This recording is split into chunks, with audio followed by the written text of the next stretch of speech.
पापा जी मैं बहुत हालात विच बड़ी मुश्किल सी मैं एक जिंदगी मेरी नरक जैसी सी। इनका कहना है कि किसी ने इनको एक मंदिर के बारे में बताया पास्टर जी। इनका कहना है कि रेंगते हुए काफी किलोमीटर तक पास्टर जी ये मंदिर पे चढ़े। पास्टर जी इन्होंने कपड़ा रखना शुरू कर दिया और पिछले 9 साल से यूरिन वाली जगह पे कपड़ा रखते थे ताकि बार बार यूरिन लीक होता था। तकरीबन 14 लाख रुपए का कर्ज हो चुका था इनके ऊपर। ये सिस्टर का नाम अमरजीत है, ये अमृतसर के रहने वाले हैं और साथ में इनकी बहू है पास्टर जी। पास्टर जी इनका कहना है कि 35 साल से ये सिस्टर को गठिए की प्रॉब्लम थी, जिसकी वजह से फुल बॉडी पे स्वेलिंग रहती थी पास्टर जी। ना तो ये इस बीमारी के कारण कपड़े चेंज कर पाते थे, ना अपने सर में कंघी कर पाते थे पास्टर जी। बैठने में बहुत सारी मुश्किल थी ये सिस्टर को। और पास्टर जी बहुत जगहों पे ये अपना इन्होंने ट्रीटमेंट करवाया, अलग अलग जगहों पे रिपोर्ट्स करवाई पास्टर जी। कुछ रिपोर्ट्स में इनका कहना है कि टेस्ट में आता था कि गठिया है, कुछ में कुछ भी नहीं आता था पास्टर जी। ऐसे करके 35 साल से पास्टर जी ये इनको बीमारी थी। और पास्टर जी ऐसे इनका कहना है कि लगातार बिस्तर पे रहते थे, हाथ पाँव में सूजन रहती थी पास्टर जी। कामकाज करने में बहुत ज़्यादा दिक्कत थी, इतना ज़्यादा ये तकलीफ़ में थे पास्टर जी। और इसी के साथ चलते चलते पास्टर जी इनका कहना है कि 9 साल पहले इनको खांसी की प्रॉब्लम शुरू हो गई पास्टर जी। इतनी ज़्यादा खांसी थी कि पास्टर जी सारी सारी रात सारा दिन ये खांसते रहते थे। और पास्टर जी इनका कहना है कि खांसी करते जब प्रेशर के कारण पास्टर जी इनका यूरिन इनके कपड़ों में ही पास हो जाता था। और पास्टर जी कई बार तो इनका कहना है कि बहुत ज़्यादा शर्मिंदगी का सामना करना पड़ता था इस प्रॉब्लम के कारण। फिर उसके बाद पास्टर जी इनका कहना है कि यूरिन वाली जगह पे पास्टर जी इन्होंने कपड़ा रखना शुरू कर दिया और पिछले 9 साल से यूरिन वाली जगह पे कपड़ा रखते थे ताकि बार बार यूरिन लीक होता था, क्योंकि खांसी बहुत ज़्यादा आती थी पास्टर जी। इसी वजह से ये बहुत परेशान थे। और पास्टर जी इसका भी इन्होंने बहुत ज़्यादा ट्रीटमेंट करवाया, लेकिन कोई भी इनको आराम नहीं मिल रहा था पास्टर जी। फिर उसके बाद इनके रिश्तेदार भी इनको बहुत सारी बातें करने लग गए। और पास्टर जी इनके हालात को देखकर ऐसे लगता था कि शायद पता नहीं आज ख़त्म हो जाएगी या कल ख़त्म हो जाएगी, ऐसे इनकी कंडीशन थी पास्टर जी। और इनका कहना है कि ये खुद भी बता सकते हैं कि उस समय कैसी कंडीशन में थे पास्टर जी, इतना ज़्यादा बुरा हाल था। जय मिसी दी पापा जी, जय मिसी दी मम्मा जी, जय मिसी दी सारी कलीसिया नू। पापा जी मैं बहुत हालात विच बड़ी मुश्किल सी मैं एक जिंदगी मेरी नरक जैसी सी कि कोई समझ नहीं लगती। मैं रात दिन रोनी कि पता नहीं मैं इदा ही मुक जाना। बड़ी मेरी जिंदगी बर्बाद ही, कोई मैं जगह नहीं छड्डी इन्ने सालों में। कोई मंदिर मसीदा च बकरे दे छड्डे, कोई लंगोटा कर छड्डी, कोई जगह नहीं छड्डी। मैं अपने अंदर कैमरे पवाए, जो भी अपनी शरीर के उत्ते पूरी बॉडी के टेस्ट करवाए, पर कुछ नहीं आता। मैं अपने उत्ते बहुत कर्जा चाड़ चुकी, पर हालात मेरा होर बिगड़ता जा रहा है पापा जी। मैं बहुत दुखी सी बीमारियां। और पास्टर जी इनका कहना है कि इसी कंडीशन में कर्ज उठा कर मेडिसिन लेके आते थे पास्टर जी। तकरीबन 14 लाख रुपए का कर्ज हो चुका था इनके ऊपर पास्टर जी, इन्हीं दवाइयों के कारण पास्टर जी। और लगातार इनकी कंडीशन बढ़ती जा रही थी, लगातार ख़राब होती जा रही थी, बहुत ज़्यादा ये परेशान थे। फिर उसके बाद पास्टर जी मोगा, फरीदकोट, अलग अलग जगहों पे जहाँ भी कोई इनको बताता था तांत्रिक बाबाओं के पास, वहाँ पे जाते थे पास्टर जी। फिर इनका कहना है कि किसी ने इनको एक मंदिर के बारे में बताया पास्टर जी। इनका कहना है कि रेंगते हुए काफ़ी किलोमीटर तक पास्टर जी ये मंदिर पे चढ़े और पास्टर जी ताकि इनका छुटकारा मिल जाए इनको, लेकिन पास्टर जी तब भी नहीं मिला। ऐसी इनकी कंडीशन थी पास्टर जी उस समय। और फिर पास्टर जी इनका कहना है कि कर्ज के कारण इनके घर में बहुत ज़्यादा गरीबी थी, इनको समझ नहीं आ रहा था कि क्या करना है पास्टर जी। किसी वक्त तो रोटी खाते थे, किसी वक्त तो रोटी नहीं भी खा पाते थे पास्टर जी, इतना ज़्यादा ये दिक्कत में थे। और इनका कहना है कि फिर उसके बाद इन्हीं हालातों में जब इन्होंने अपने बेटे की शादी भी कर दी, फिर पास्टर जी इनका कहना है कि उसके बाद पास्टर जी इनके जो पोता पोती हुए पास्टर जी, इनका कहना है कि वो पोते को भी ये दुष्ट आत्मा ने उनके जीवन में भी काम करना शुरू कर दिया। यहाँ तक कि इनके बेटे के जीवन में भी दुष्ट आत्माओं ने काम करना शुरू कर दिया। लगातार 1.5 साल से इनके बेटे को भी खांसी थी पास्टर जी, और हर कोई बातें करता था कि सेम इसकी मदर की जैसी बीमारी इसको हो गई है। और कोई भी इनके परिवार में इनको सही नहीं समझता था, क्योंकि कभी कोई इनके घर में बीमार ही रहता था पास्टर जी। और फिर पास्टर जी इनका पोता जो इन्होंने हाथ में उठाया इनकी बहू ने, पास्टर जी 3 साल का है, ये भी अशुद्ध चीज़ें खाता था पास्टर जी, जैसे दीवारों की कली को खाना, सीमेंट को खाना, ऐसे अशुद्ध चीज़ें खाता था जिसकी वजह से पास्टर जी इसके पेट में लगातार इन्फेक्शन रहती थी, ब्लड नहीं बनता था और हर 2 महीने बाद अब पास्टर जी इसको हॉस्पिटल में एडमिट करवाना पड़ता था। और पास्टर जी जिसकी वजह से लगातार ये कर्ज इनके ऊपर बढ़ता जा रहा था और लगातार 1 साल से ऐसे इनके बच्चे की भी ये कंडीशन चल रही थी पास्टर जी, ऐसे करके बहुत ज़्यादा ये परेशान थे पास्टर जी। फिर उसके बाद इनका कहना है कि जब सब कुछ करके देख लिया, कोई इनके जीवन में हल नहीं मिला, तो फिर पास्टर जी इनको 2024 जुलाई मंथ में पास्टर जी सुखपारायण मिनिस्ट्री के बारे में किसी ने बताया और पहली बार पास्टर जी जब हमारी मिनिस्ट्री में आए पास्टर जी, जैसे ही यहाँ पर आए तो पास्टर जी आपके द्वारा ले हैंड प्रार्थना हुई। ले हैंड सीन है पास्टर जी हमारे पास।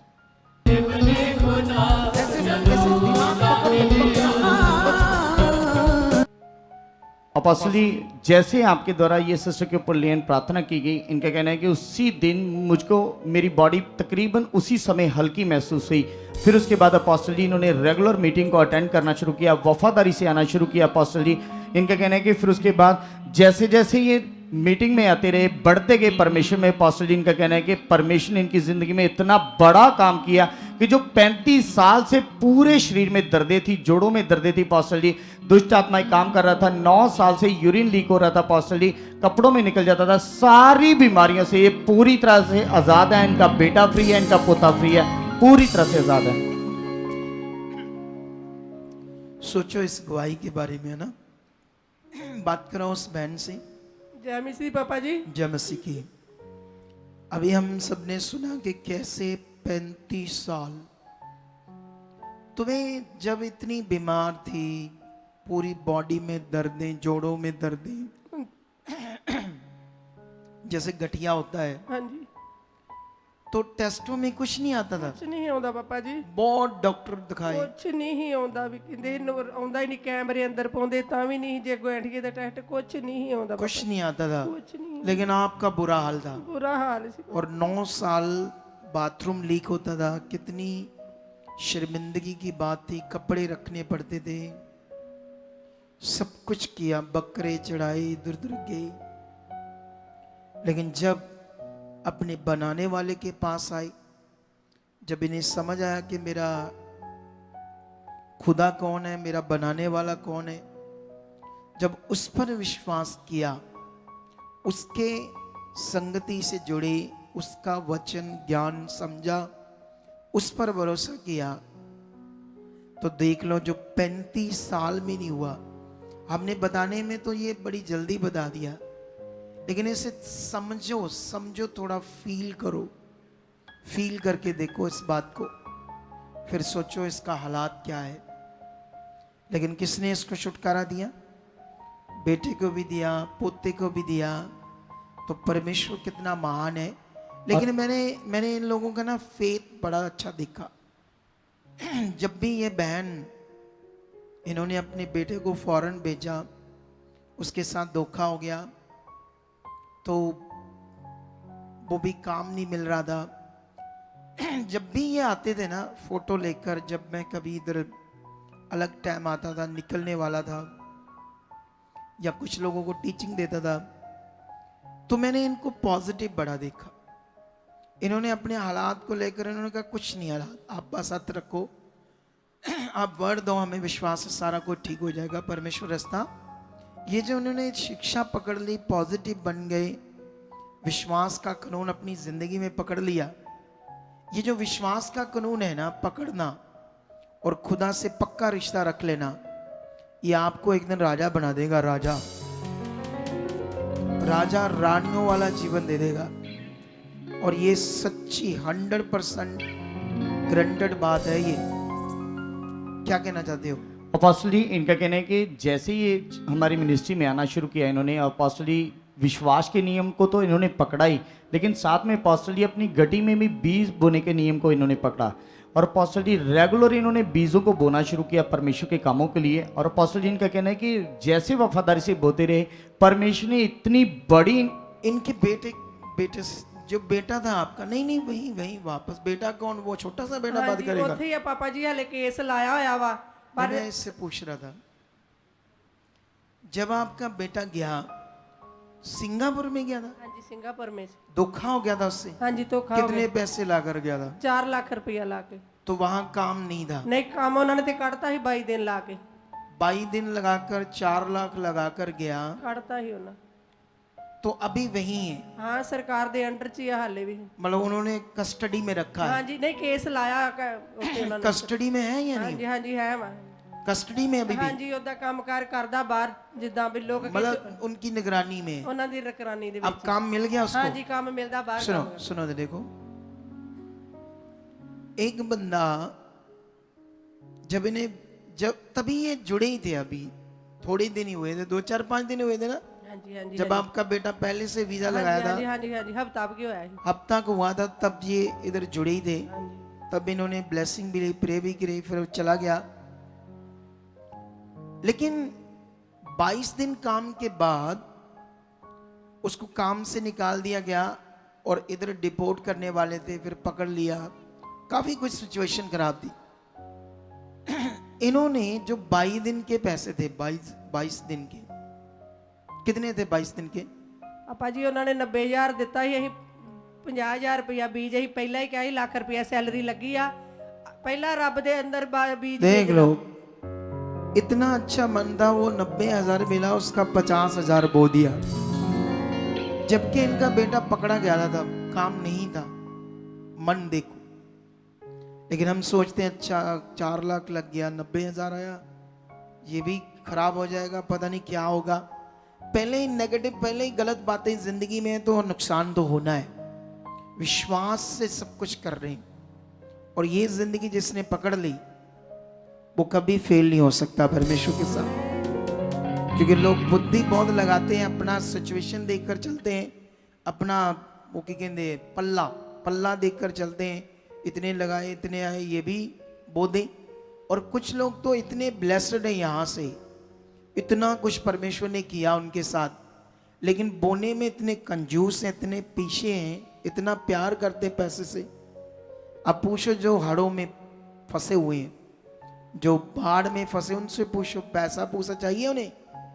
वो कहते बस ये हालात खत्म हो जाए, बस जीवन बच जाए, प्राण बच जाए, बस वो ऐसा सोच रहे। कितनों को बात समझ आ रही? लेकिन कुछ कहना है आपने? और अपोस्टल जी इनका कहना है कि जैसे इन्होंने गटी में भी बीज को बोया, ठीक है, अपोस्टल वो जी, बात तो होगी। और अपोस्टल जी जो इनके ऊपर कर्ज था 14 लाख, उसमें से भी कुछ ही समय में अपोस्टल जी 10 लाख कर्ज उतर चुका है। अपोस्टल जी देख लो,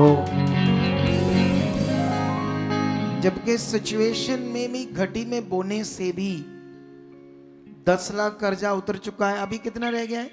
5 लाख 5 लाख रह गया है, तो वो भी उतर गया है, जल्दी पूरी गवाही के साथ हो गया। इतने हालातों में भी परमेश्वर ने इतनी अच्छी जिंदगी दे दी। अब ये बहुत राजा रानी जैसे आगे बढ़ेंगे। इसी तरह मन रखना, इससे जरा भी दाएं बाएं नहीं होना। इस मन जैसे से पापा जी, जैसे पापा जी।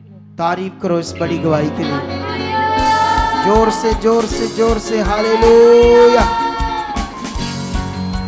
चाहते हो ऐसे कामों को अपने जीवन में, तो आप भी यहाँ आ सकते हो सुखपाल राणा मिनिस्ट्री में, ताकि आप भी अपनी आशीष छुटकारा पा सको, चंगाई पा सको। हमारे चर्च का पता है GT road Manawala, Delhi public school, new bypass, Taran Taran road, Rajyawal Chowk. आप अगर दूर से आ रहे हो या किसी दूसरी स्टेट से आ रहे हो, तो आपको 2 या 3 दिन तक यहाँ चर्च में रुकना होगा, ताकि हम आपको वो बातें बता सकें जिससे आपका निश्चय छुटकारा होगा।